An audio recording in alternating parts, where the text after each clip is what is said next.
पहले भी करता रहा हूँ, लेकिन इस एग्ज़ामिनेशन में, इस सेशन के एग्ज़ामिनेशन में पहला विज़िट था और मुझे इस बात की खुशी हुई है बताते हुए कि सोनीपत डिस्ट्रिक्ट ने बहुत इम्प्रूवमेंट दिखाया है पहले से। इस बार बहुत सारे सेंटर्स मैंने किए हैं, जैसे अपने खरगोदा में गया, government girls senior secondary visit किया।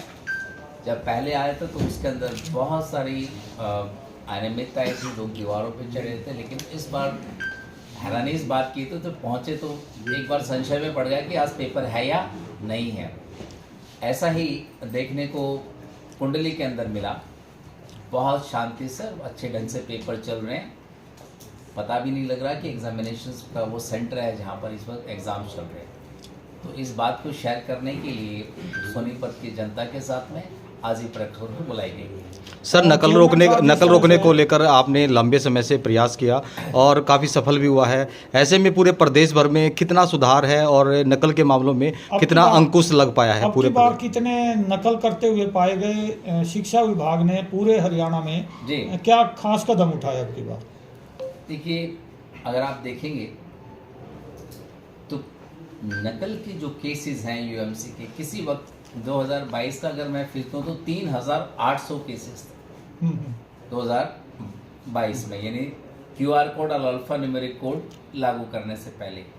फिर ये केसेस 1800 के आसपास आए 2023 में, और अब तक आज समझिए कि सेकेंड लास्ट डे है परीक्षा का, पूरे प्रदेश में सिर्फ 760 केस हैं नकल के, जिससे पता लगता है कि बहुत ही बड़ा अंकुश लग चुका है। और इन 760 में से सिर्फ 68 केसेस सोनीपत में है।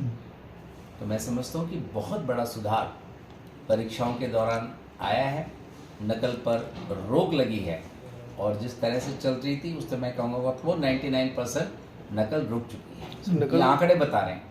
जिन स्कूल में नकल होती है उन पर अभी तक क्या कार्रवाई आपके द्वारा की गई है, बोर्ड की तरफ से क्या कार्रवाई की गई है? जी कि जहाँ से भी पेपर आउट हुआ है या नकल के केसेस में जहाँ से पेपर आउट है वहाँ पर हमने तुरंत पेपर को रद्द किया।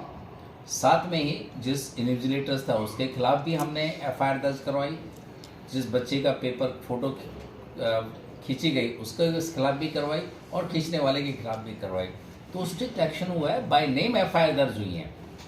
पेपर आउट करने वाला बच नहीं सकता, ये इससे साबित किया। हरियाणा में कितनी जगह से पेपर आउट होने की जो है शिकायतें सामने आई? इस बार हमारे पास अराउंड 10 से 11 जगह पेपर आउट होने की शिकायत आई और हमें तुरंत सभी को एग्जामिनेशन के दौरान ही पकड़ लिया गया।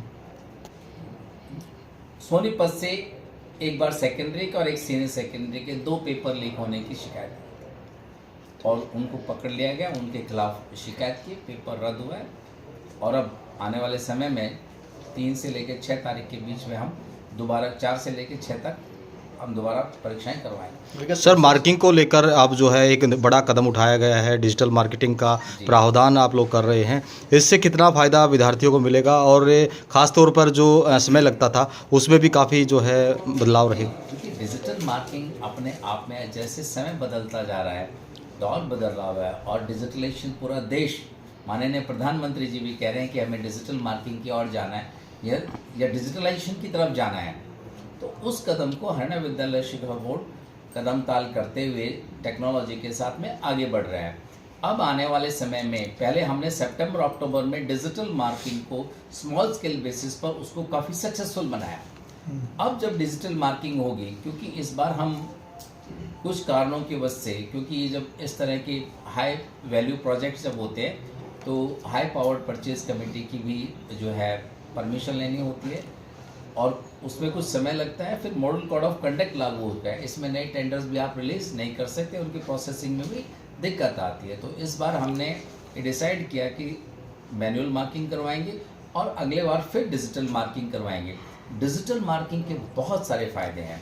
फर्स्ट ऑफ ऑल क्या है, विद्यार्थियों के साथ एक तरह की इन्वेस्टमेंट है, एक्सपेंडिचर नहीं है।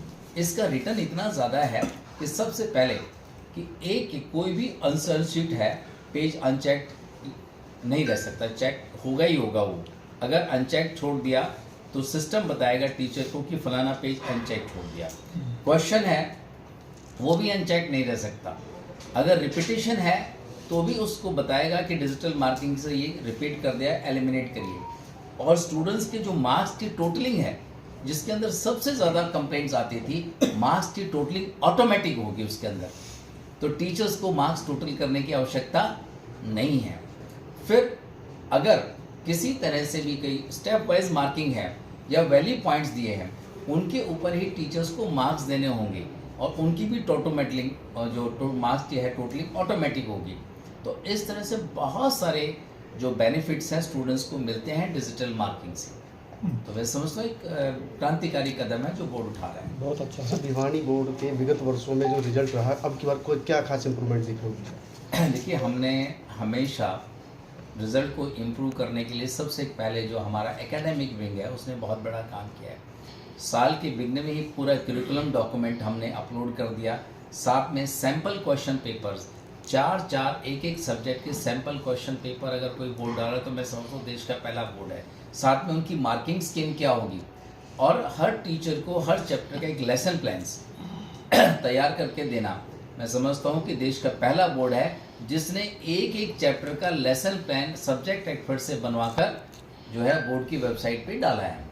तो इस तरह से क्या है, तो पढ़ाने वाले टीचर्स हैं उनको बहुत ही स्पष्ट मार्गदर्शन मिलता है कि अपनी क्लास के अंदर उनको रेडीमेड मटेरियल मिलने से वो बेहतर ढंग से पढ़ा पाएंगे और पूर्ण तरह से किस तरह मार्ग प्रशस्त करना है वो उनके सामने रोड मैप बड़ा क्लियर है। एक